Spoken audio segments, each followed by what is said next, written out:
People often talk about awakening as a single moment. A shift happens, something clicks. And that's true.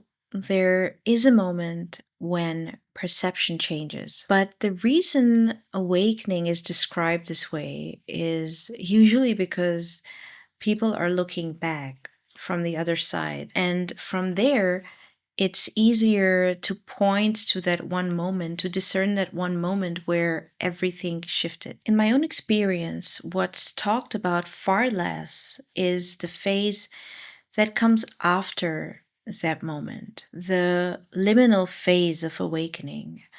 This is the space where the internal shift has already happened.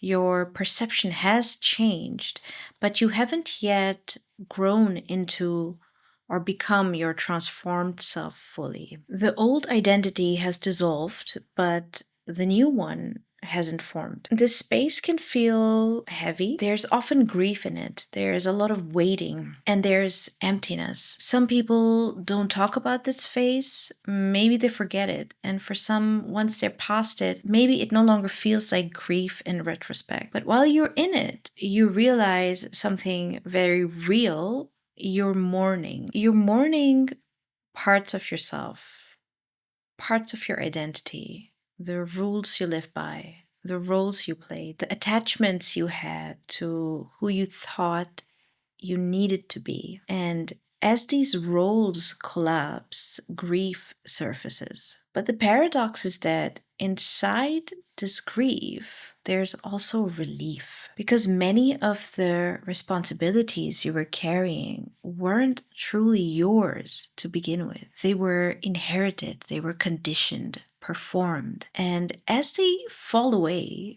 something else appears liberation. You realize you had built a kind of cage for yourself, a prison made of expectations, identities, and your survival strategies. And now the bars of that cage have fallen apart. So while you may grieve who you were and the roles you performed, there's also something else waiting for you. There's space, an open landscape you've never explored before. And for the first time, you're free to step into it, not as a performance, but as yourself.